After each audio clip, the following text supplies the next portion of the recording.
So firstly, thanks to all the 6 speakers who not only adhered to the time limit, but also adhered to the theme and particularly gave significant suggestions to the theme, that is, how do we enable and improve our R&D ecosystem, both from the funding as well as regulatory framework. So a huge round of applause must be firstly for all the 6 speakers.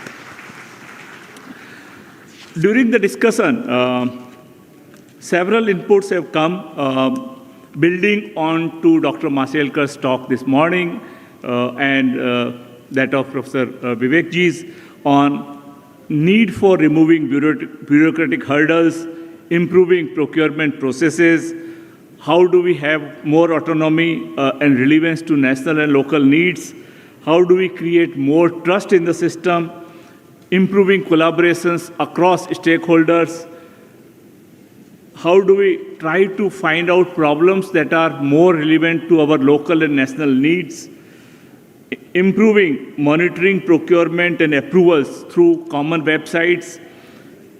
Professor Dharmendra further then talked about R&D evaluation processes and how do we improve them through research groups formulation or group dynamics, improving funding ecosystem by not only the governmental related funding, but how do we generate funding from industry in PPP models, how do we improve R&D infrastructure by creating a regulatory body perhaps that can smoothen the processes for handling uncertainties in the system and improving throughputs. Dr. Prasanna very nicely highlighted how do we increase the portion of application-oriented research in our institutions, and some of the important directed suggestions, including increasing funding pipeline for JRFs and highlighting that institutes should be allowed to create new units for transnational R&D needs. How do we remove redundancies in our grant process and how do we write for the grants? Eliminate procedural bottlenecks in the regulatory systems.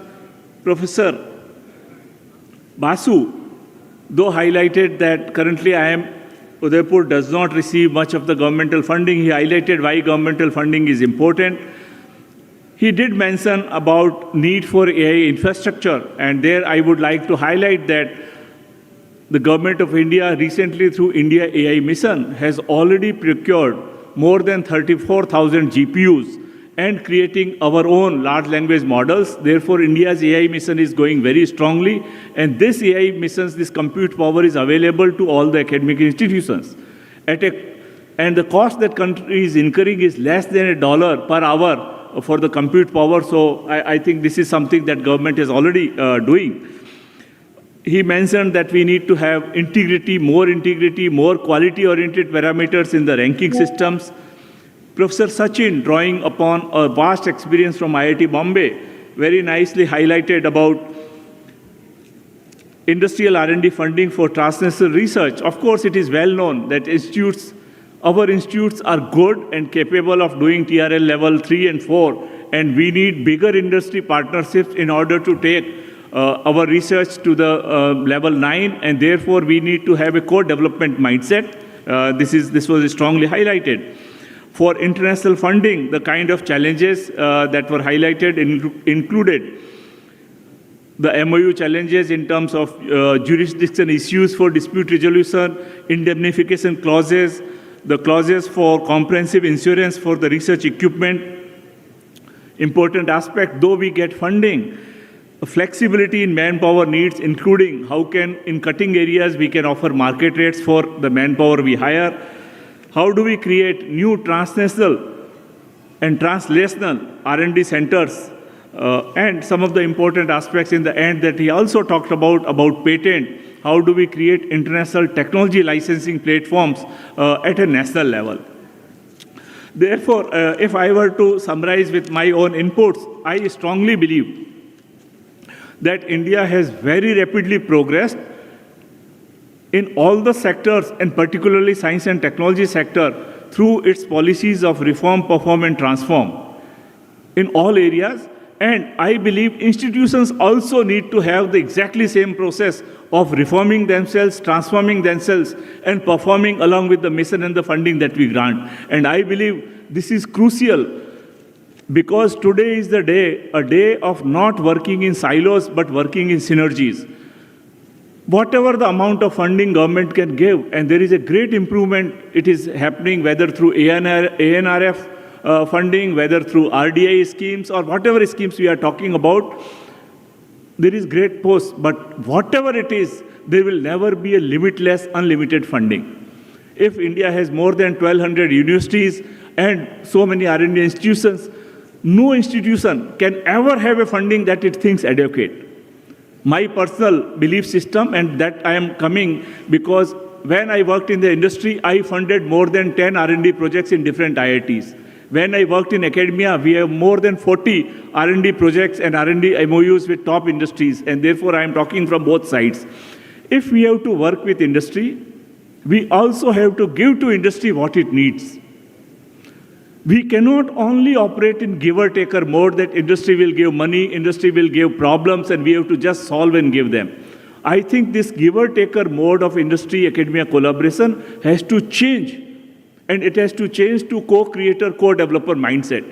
As our Honorable Prime Minister always says, the problems of 21st century cannot be solved with the 20th century mindset.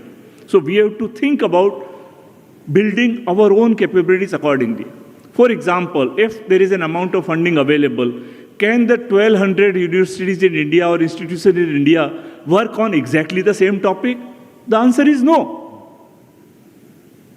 Each of the institute has to develop what is or define what is their capability area, what is their strength area, and focus on that. If everybody works on everything, the answer will still be negligible. If government has focusing today through national missions, whether supercomputing mission, whether green hydrogen mission, whether cyber physical systems, quantum computing, so many areas. So there has to be a focus. Institutions also have to develop their own ecosystem. That should I receive a funding, do I have the requisite ecosystem with me to deliver? That ecosystem can be local industry needs, tie-ups. That ecosystem can be our research capability. That ecosystem can be defining the problem, relevance of the problem to the industry. And when the industry works, what will we give back? I think that is some question that will always and always keep coming. And I am very, very happy today that we are part of such an important dialogue where we have an opportunity to give our suggestions and inputs to NITI AAYOG, the hurdles that we are facing, and also reiterate our passion and commitment that should these problems be solved, we are together in addressing the problems of India through technological means to develop our country into Viksit Bharat. Once again, want to thank you so much for your attention and your listening. Thank you.